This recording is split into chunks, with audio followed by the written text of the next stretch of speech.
We should be there in just a moment. Are we live? Hi, we're live. Hi. Hello, YouTube. Hello. Hope all of you are well. We got a lot to get to. As I've been telling Urban View, I missed y'all because I took Thursday and Friday and was like, we're not doing anything.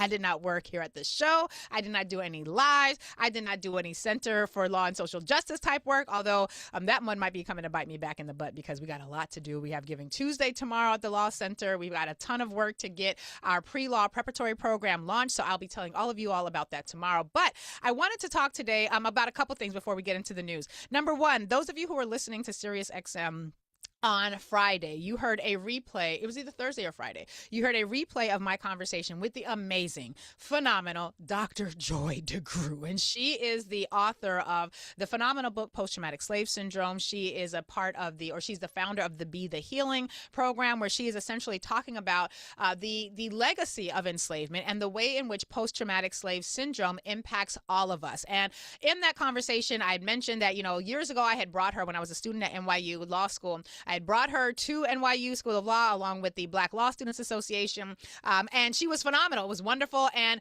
one of the things that was so empowering about Dr. Joy DeGruy's work was that post-traumatic slave syndrome gave me and my comrades the language that we needed to understand what it was we were doing with our Sankofa circles, right? And the reason this was important was because you guys may recall that, or you may not recall, but if you don't know, before there was a time where we didn't have things like Alcoholics Anonymous. We didn't have an understanding about addiction. And when you were somebody who was struggling with addiction, be it alcoholic or drug or otherwise, in this country, you were just considered somebody who had very bad morals. You were a person of low repute. And it was kind of like one of those things where, yeah, you're addicted and you're a junkie and you're a druggie and nobody really cared. And then we learned more about the science of addiction. Not to say that people care now, but because we understand more about the science of addiction, now we can have medicalized terms. We can have procedures that help you to navigate addiction other than just sort of being kicked out of your household. So we saw the rise of institutions like Alcoholics Anonymous, like a 12-step program that would help people who had been navigating addiction to basically be able to make amends for the harm that they had caused and embrace on a path of healing, both for themselves and the relationships that they were trying to hold. And I had always talked about white supremacy as if it were something that Black people had been forcibly addicted to. And I know that this would kind of irritate some of my comrades back in the day, but I was like, y'all, it's like a drug. It's like we have been forcibly addicted to the drug of white nationalism, and we have to find a way to resist it. And I kept comparing it to like alcoholism or narcotics addiction. And when Joy DeGruy's book, Post-Traumatic Slave Syndrome, came on the scene, it really helped to solidify for me that the work that we were doing with our Sankofa circles, which are these conversations and therapeutic group therapeutic spaces that we have created for Black people. It's only for Black people. And basically is a space where if you have been addicted to or forcibly addicted to the drug of white supremacy, whether you are in a corporate C street or you're a corner boy who just got out of Rikers, we created a space where the community could come together, where they could build. And you guys have heard me talk about this with Brian before, and I'm mentioning it now because a lot of you reached out after Friday. After you heard my conversation, it was a replay of my conversation with Dr. Joy DeGruy. It's on my YouTube page for those of you who do not have SiriusXM. And one of the things that she talked about, because I talked to her about the Sankofa circles and how that was sort of our offering of creating a healing space that would help Black people to navigate post-traumatic slave syndrome. And it was a wonderful conversation. I really encourage you all to take a listen to it, but it was very also affirming for me to have her say, yes, that's exactly the sort of thing that we need, because it's one thing to identify a syndrome and its impact. It's another thing to have a methodology to help you navigate it. So just saying that I saw the emails. I appreciate those of you who reached out. And we are working on figuring out how to make the Sankofa circles more of a regular thing. We have some really great concepts that we've been putting together. We have a focus group that's going to be taking place later on this month with a number of you who participated in our Sankofa circle last month. And we'll be bringing together people from the SiriusXM Sankofa space into our real world Sankofa space and bridging them for this focus group. And so we're working right now on some ways to be able to present more Sankofa circle healing space opportunities for people. And, I was very excited to hear, not only to hear her in conversation again, because I get a kick out of the replays as well, but to also then see the response from every single one of you. We are putting some things together. So I just wanted to put that out there before we get into all the news and all the stuff that we have to get into, because, child, We got a lot of news to get to today. Okay, it's so much happening. So much has happened since we last saw each other. I'm going to obviously do my little precursor where I tell y'all that I'm going to spend more time talking about this in the podcast episode, which you'll be able to get later on today. And the podcast is called Lurie Breaks It Down. I really appreciate those of you who have been downloading and sharing the podcast. I thank you for that. Please continue to do so. Please also don't forget to like, subscribe, and share this particular video and join the YouTube channel. I don't know if we can get to 75,000 YouTube subscribers before the end of the year, but I'm willing to try it. Let's try it. We're almost at 71,000 now. I think it might could happen. We shall see. But child, when I tell you what's been happening. Now, we done already talked about Target. We done already talked about Campbell's Food. We done already talked about the fact that the Third Circuit just this morning disqualified Alina Habba as the U.S. attorney in New Jersey. She was the other WEI attorney along with Lindsay Halligan. Child, they ain't found a white woman attorney yet who can actually lawyer. They can find a whole lot who are liars, but not a whole lot who are lawyers. So all that has already happened on Urban View. YouTube, you guys will just have to listen to the podcast to get that inside information. But I want to talk about this thing that we had mentioned many, many months ago. Way back in the days of yesteryear, when we were in, May and June of this year, I began talking a lot about this concept called remigration. Now, if you were listening on Urban View, you know that I talked about this extensively. YouTube, I don't think I did a whole lot of lives about this, but there are several videos and interviews where in fact, the first conversation I had about remigration was actually a late night live that I did accidentally because I had messed up something earlier in the day. It's somewhere in the YouTube channel. But remigration is this white nationalist concept that basically says, I don't care how you got here. If you're not white, you cannot stay. And that's basically how they're approaching it. Remigration is this far right-wing white Christian nationalist idea that basically says only the whites get to be here. Now, remigration was a real big thing in May and June because, as I mentioned to you, the reports were that the Department of Homeland Security and Donald Trump's administration was basically now creating at the Department of State an office of remigration. Now, when I was saying that, some of y'all got a little upset, and some of y'all said that I was suggesting that Black Americans should be fighting for the migrants and the immigrants because Black Americans too could be deported, and they have an vested interest in helping the migrants. Now, I did say many things akin to that. My point when I was referencing that was whether you care about what's happening to the migrants or not, just know that Black people are also a part of the groups of people that remigrators plan to expel. Now, this was very important because this was also still around the time where we had a whole lot of people who were part of all these alphabet groups that basically were saying, no reparations, no vote. And if you're not Black American, you aren't even a part of the conversation and you got to go. Now, I'm not here to agree or disagree with that particular perspective. I'm just saying, my point then and my point now is you can feel what you want about the migrants and the immigrants. Just know that when the whites are planning remigration, you as Black Americans, we as Black Americans are a part of that group. Now, the first thing people will say, they're not going to deport me nowhere. I can trace my Black lineage back generations. I can go back. I was on the boat in 1619. My family was on the White Lion coming into Newport, Virginia. Well, here's the thing. They don't care.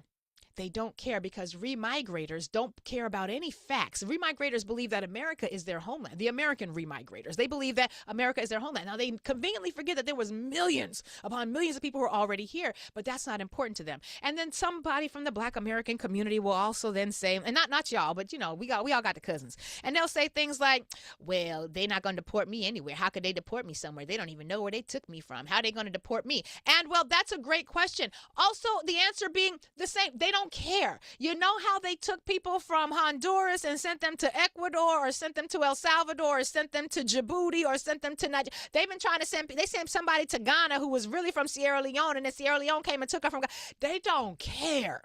They don't care where they send you. They don't want you here. They don't want you here. Here's where they don't want you. Now, earlier this year in May, and the reason this matters is because of what happened over this past week. Now, you heard about this situation where this man who is he's an Afghan national who worked for the CIA.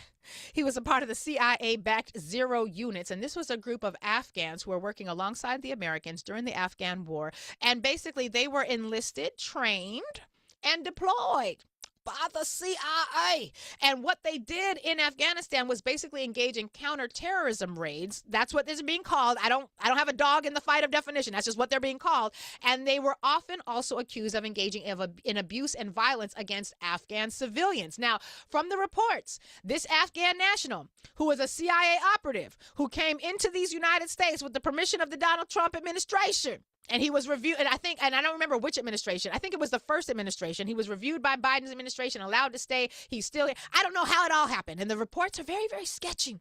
Very, very sketchy and very, very weird. But what we know is from the reports that CIA operative Afghan national drove from Washington State on the West Coast, all across the country, according to the initial reports, and as of the time of this reporting, into Washington, D.C., on the East Coast, where he then shot 2 National Guards members, one of whom has now tragically died. And in response to this, which happened just a week or so after a federal court said that Donald Trump's deployment of the National Guard into Washington, D.C. was illegal, and they were going to have to pull the troops out, this thing happens. All of a sudden, it happens. We get a court order that says the deployment of troops into Washington, D.C. is illegal. This man from Afghanistan, who is a CIA operative, drives from Washington State into Washington, D.C., kills 2 National Guards, and the instant response, the very first thing that his own mama said he's trash and possibly a war criminal, Hegseth, said was that we're going to double down and we're going to send in 500 more National Guards troops into Washington, D.C. Now, the National Guards in Washington, D.C. Have largely done a great job picking up trash, cleaning, littering, or cleaning up litter, and cleaning up parks. They've done a great job for, in terms of beautifying Washington, D.C. That's lovely. But what does sending 500 additional National Guards troops into Washington, D.C. actually do when it comes to somebody who drove from one state on the other side of the nation into the District of Columbia to shoot these 2 National Guards, and then we find out that he a whole ass CIA operative? Why does sending additional troops into D.C. have anything? What's the connection? His own mama say he's trash and possibly a war criminal, Hegseth. What is the connection there? We don't know. But what we do know is that immediately upon this happening, Donald Trump says the following on his truth, fake, lying ass social media platform. He says, only reverse migration can fully cure this situation. Reverse migration. That's so curious. Reverse migration is weird because this man was brought here by the military because he was a part of the CIA. This is a weird thing to say. And then we saw that the Department of Homeland Security puts out on Twitter, the stakes have never been higher and the goal has never been more clear. Remigration now. Remigration now. What's that got to do? Why are you putting all this out there in response to what happened with the man from Afghanistan and the 2 National Guard? What does this mean? Well, let me remind you all about what remigration actually is. Earlier this year, there was a conference, a remigration conference. And earlier this year, the State Department issued plans to create an office of remigration. And this is a part of reorganizing. This is a part of DOGE. You remember all these horrific things that were happening at the beginning of the year. Well, if you weren't paying attention then, the Office of Remigration would basically signal a shift from the State Department moving from helping refugees to removing them.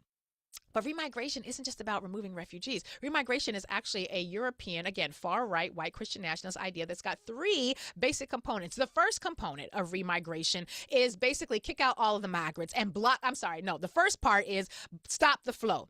Stop the flow of all the migrants. Seal up the border. Stop the Browns from coming in. They're bringing their cows. They're bringing their horses over mountains with their screw worms from Argentina. Stop them from coming in. That's part 1 of remigration. That's phase 1. Now, interestingly enough, everything Donald Trump has done in alignment with his migration policies or his immigration policies, his ICE policies, is also exactly what remigrators want. Isn't that weird? Isn't that weird how that happens? But basically, they want to stop people from coming in. That's phase 1. Phase 2 is then where they basically say, if you're already here and you had legal permission to be here, you have to go. And it was very curious to me to see over the weekend that they were talking about denaturalizing citizens or taking citizens who had become recent citizens and removing their right to vote, creating different classes of citizens where some citizens would be able to vote and some citizens would not. That's basically phase 2 of remigration. Remigration says you might be here legally, you might have had a green card, but we don't give a good goddamn. You're going to have to take you and your green card and burn it in the fields of Argentina because you ain't going to be able to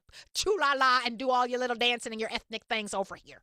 And so phase 2 of remigration just so happens to be very much in alignment with the same direction that Donald Trump is moving in. Now, in phase 3 of remigration, that's for the actual citizens, not the recently naturalized. That's for the people who've got lineage, the people who've got heritage. And later on in the podcast, you guys will get to hear a clip from Adam Mockler where he explains all this in detail. We don't have time today, but I just want you to know that phase 3, that's where they're getting rid of everybody else who's not ideologically in alignment with whiteness. So technically, some of you righteous whites, you also are in this space, but certainly the blacks.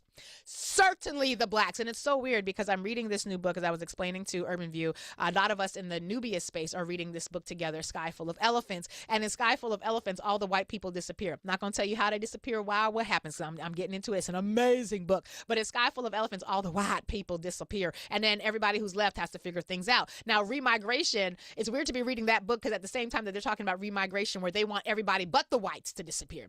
And that's what they're working on right now as official American policy. And so I just think that we should be aware of these things that are happening because Donald Trump said in September of 2024, when he was running for office, that he would immediately end the migrant invasion of America. And he basically was laying the groundwork for remigration. And immediately upon saying so, this is back in September of 2024, Stephen Miller then tweets, this was quick. I'm sorry, hold on, let me get to it. Okay. Steve Miller then tweets, the Trump plan to end the invasion of small town America is remigration.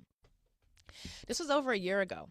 The office is being established. They are moving with rapid speed. There was a remigration conference earlier this year where white Americans spoke at the conference, and they talked about the fact that this is absolutely what the Republican Party and the Donald Trump administration are planning. So we should be aware that this is happening because when they come knocking at the door, you might be on time, might be too late, we don't know, but you should probably be planning that whenever you're planning whatever other community organizing work that you're factoring in. Now, I want to talk a little bit about some fake wars. In episode 262 of the Lurie Breaks It Down podcast, I told y'all about Donald Trump's fake wars. And on November the 14th, Lamont King, no, what's his name? I almost said Lamont Hill. I'm sorry. Lamont King, yes. Lamont King, who appears on Urban View Mornings with Dr. Greg Carr, they were wagering a bet as to whether or not these United States was going to enter into a whole ass war with the country of Venezuela that weekend. And I said, I don't think it's going to be that weekend. Dr. Carr said, no, they're not going to go to war. And there was this vigorous disagreement about it. I thought it was wonderful. It was a fantastic conversation. But I agreed with Lamont King. I do think that the Trump administration is attempting to go into Venezuela, if for nothing else, because they want the oil. And they want to install that woman who won the Nobel Peace Prize, who quite frankly, it was really weird that she won the Nobel Peace Prize because she's a whole ass Zionist, which, do with that what you will. But she's also very excited to get into power in Venezuela so that she can sell all the oil to Exxon. And we now have Republicans who are going on media talking about invading Venezuela will be wonderful because it is going to be a boondoggle. No, not a boondoggle. What's the other word when you do really, really, I can't remember. It's going to be a boom for the oil companies when we get our hands on that Venezuelan oil. And this was a Republican woman. I can't remember her name at the moment. I want to say it was Maria Salazar, but I'll have to double check that. But basically, they're not even hiding it now. They're talking about invading a country, Venezuela, because they want the oil. And what's crazy is that we realize this at the same time that we find out that his own mama say he's trash, Hegseth, and might also be a war criminal, are also now essentially being accused of engaging in straight up fucking murder. Now, when Malcolm Nance tweeted over the weekend, are you fucking kidding me? This was in an acronym. This is why the admiral resigned. The law of the sea says that anyone who has been sunk or shipwrecked is entitled to assistance. And once that boat was sunk, the Geneva Convention says they have no capacity to fight. The restrike killing of 2 men holding onto flaming wreckage is a war crime, straight up fucking murder. And I said, Malcolm Nance, what are you talking about? So I had to then do some research. And then I find out, y'all, the Washington Post has reported that when his own mama say he's trash, Hegseth gave an order on the first Caribbean boat strike. The order was to, quote, kill them all. That was the order. It wasn't determine if they're actual narco traffickers. It wasn't, confiscate anything. It was kill them all. They shoot the plane. They shoot the boat. They blow up the boat. And then what happens? They didn't hit it as a direct hit. So 2 people on that boat who were innocent souls, for all we know, are clinging to wreckage off the side of the boat. The laws of war then say they are completely incapacitated. First of all, the laws of war say you can't just go around executing anybody that you want. That's the first thing. But as a result of them not actually dying and still being alive and holding on to wreckage on the side of the boat, his own mama say he's trash, and possibly a war criminal, Hegseth, orders another double strike. So they go back in and they end up killing these 2 additional men. Now, this is the first strike that we learn about, right? The first one that happened off the Caribbean. And I have been saying this shit feel like murder. Like how you determining they are drug dealers? There's no evidence either before or after that you're promulgating. This feels like murder. It's giving a lot of murder. And I go into more detail about this when I'm on the podcast later on today. But essentially, we're in a situation where you now have entire countries looking at America like, the fuck? This is the reason why the Five Eyes partners with whom America has been in collaboration since World War II, where they share information, share spy information with each other. That's why ain't nobody sharing nothing with America anymore, because they are concerned that they too will get dragged before the International Criminal Court on war crimes. Now, we've got retired Navy Mustang and candidate for Florida's 28th Congressional District, Phil who said, a Secretary of Defense told operators to, quote, kill everybody, end quote, even after the first missile strike, even after survivors were clinging to wreckage in the water. I've commanded missions where every order carried life and death consequences. I know what lawful command looks like, and this isn't it. Killing unnamed survivors in the open ocean is a violation of the laws of war and every value we swore to uphold, and every veteran who ever carried that oath in their chest knows it. Now, let's pause here for a minute. Remember my coining of the word WEI, white, entitled, and incompetent, and that was a phrase that I coined again after the election of 2024, because I realized we needed a phrase for what happens when you take overly qualified black people, overly qualified black women, overly qualified people who ain't white, and you replace them with people who are mediocre at best. At best, they are white, entitled, and incompetent. That's the only thing that they bring to the table. They bring no skills. They bring no qualifications. And we know that because when you have white people who are when you have white people who actually are qualified, like that man that they pushed out of the Department of Justice in Virginia, where they put in Lindsay Halligan, who was also white, but she's white, entitled, and incompetent, and she has blown up cases against James Comey and Letitia James. Have them cases even been refiled yet? Have we even seen any appeal? I don't even think we've seen any appeals from those cases that they just lost because the charges were dropped. This is the same thing that happened in New Jersey when they replaced very qualified black people with Alina Habba, who has now been declared by the Third Circuit to be wholly inadequate and completely in that position wrongfully. And so now she can't prosecute no cases either. This is what happens when you trade competence for incompetence. There were a couple of notices that we got before these boat strikes that should have let us know something was going on. There was an admiral who, as you can hear quoted in that clip from retired Navy Mustang Phil there was an admiral who quit. He had 2 years left in his term, and he quit because he was like, something is fugazi, something is off, this doesn't feel right, and he left his position. That was a black man.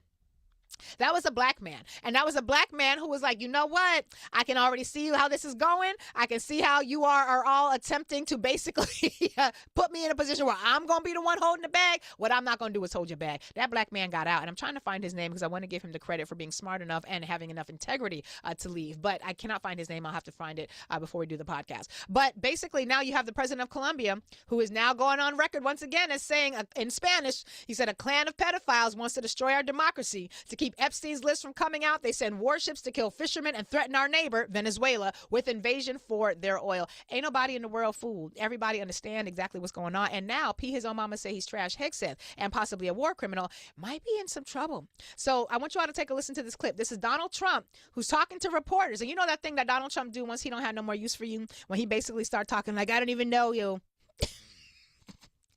Donald Trump has started to do that with his own mama say he's trash and possibly a war criminal Hegseth. We have that clip, Jonah. I want y'all to take a listen to this clip. And then you tell me how long you think Pete got before he gets the axe. Take a listen. We have some news right now. Donald Trump seems to be setting up this is the wrong clip. I wanted the one where it's the reporter, where Donald Trump is talking to the reporters. Yes, here we go.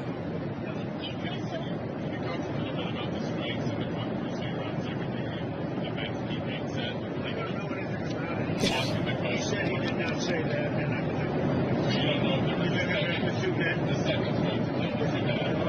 he said he didn't do it. He said he didn't. Would you be okay with that if he did? He said he didn't do it, so I don't have to make that decision. That's how you know Donald Trump is like, I don't know her. Lovely gowns, beautiful gowns. He's the reporter. If it was hard for you to hear, the reporter says, can you talk a little bit about the strikes and controversy around Hegseth? Donald Trump says, I don't know anything about it. He says he didn't say that. Reporter, you don't know if there was a second strike to kill the two men. Trump, he said he didn't do it. Reporter, would you be okay with that if he did? Trump, he said he didn't do it, so I don't have to make the decision. Who's Pete? His own mama say he's trash and possibly a war criminal Hegseth. Anyway, I don't even know who he is. La la la la la. I can't hear you. I can't hear you. That's how Donald Trump is acting. And when Donald Trump acts like that, Alvin Holsey, thank you, Jonah, thank you. Alvin Holsey, the black man who was like, this some trash, y'all on some bullshit, and what you ain't gonna do is have me facing war crimes alongside P's own mama say he's trash and possibly a war criminal Hegseth. I'm out. And so that black man got out. Good on you, because you knew what was happening. Now, What's really interesting about this is that all last week we had a situation where basically y'all's president and the Republicans were very, very, very upset. They were very upset at all of the Democrats who were congressional and Senate representatives who were also former military or FBI or CIA. And those Democrats came together and they put together a commercial, a PSA, if you will, that basically told every single service member, you do not get to obey unlawful orders. If you have been given an unlawful order, you are not allowed to, you have to refuse the unlawful order. And, you know, it might have seemed like a little extra because for those of us who weren't really paying attention, we were like, oh, okay, this is a great PSA. We don't, if you're not in the military, don't necessarily know how much people train on the correct sorts of orders you should follow and the incorrect orders you should not follow. But your president got very upset about that PSA, and the Republicans went on a tear. Donald Trump said that the people who were in that PSA, that public service announcement, they should face death. He said it was treason. He said it was punishable by death, and which was weird because then it's like, well, wait, you're saying that it is punishable by death to tell people in the military that they should only obey lawful orders and that they should disobey unlawful orders, even though people in the military are trained to only obey lawful orders and to disobey unlawful orders. You think we should die for that? And then you had Fox News for a week talking about the fact that it was incredible that they would put this information out there as if we are giving unlawful orders. It is a terrible thing.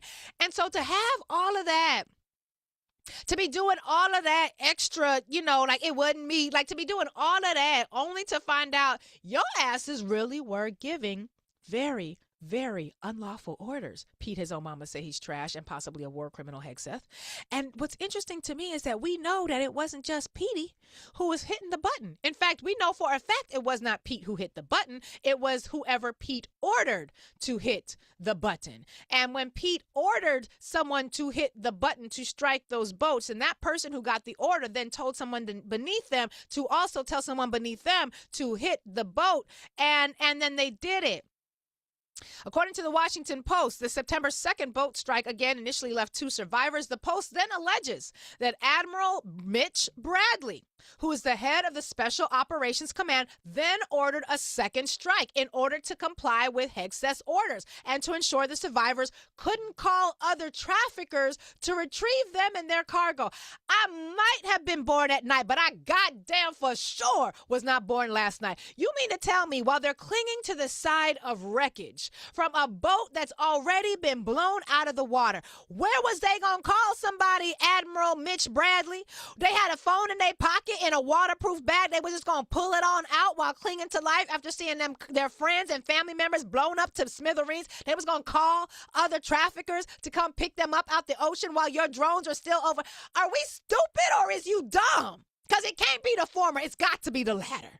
And we're actually supposed to believe that instead of rescuing these people, you ordered a second strike for what you pretend are credible reasons. Boy, you smoking not only crack, you smoking bad crack. You smoking that junk crack. You smoking that crack that you should have put down.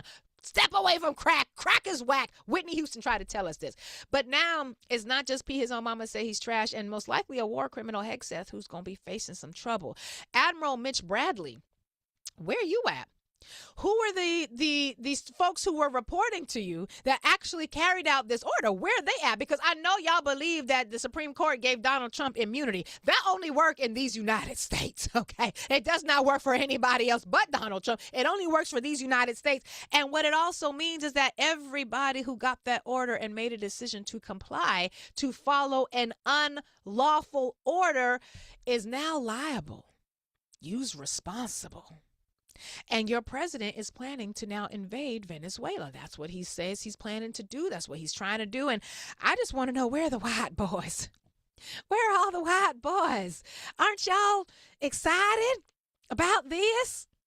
I mean, isn't that what you wanted? You wanted whiteness in charge of everything. And, well, you got that. And you've even got people now like Marjorie Taylor Greene, who has said out on Twitter, reminder, Congress has the sole power to declare war in Article 1, Section 8 of the Constitution. Oh, now you want to read Marjorie Taylor Greene? Now you want the Constitution? That's adorable. That's adorable. I'm just curious, now that you've purged the blacks from the military, and now that you've purged the women, and the gays, and the Latinos, the non-white presenting ones anyway, from the military and along with the Asians. Who's left to fight this war? Oh, it's you. It's the white boys. Y'all are going to go to war for a president that you voted for who said no more wars.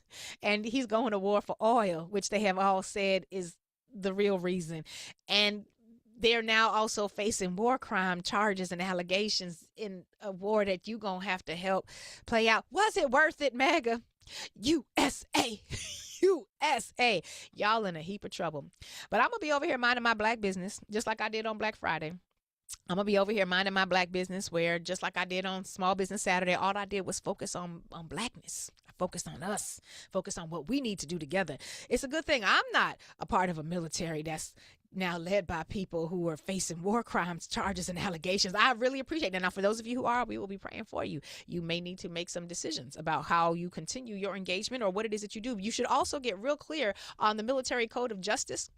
You should be very clear on what constitutes a legal, lawful order and what does not, because I guarantee your black ass will not be protected. You have even less protection than P. His own mama say he's trash, and most likely a war criminal Hegseth is going to get when Donald Trump realizes that all of this could redound up to him. Because one thing about that immunity that they gave to the president, you can be immune if you use your presidential authorities, but you don't have presidential authority to commit murder.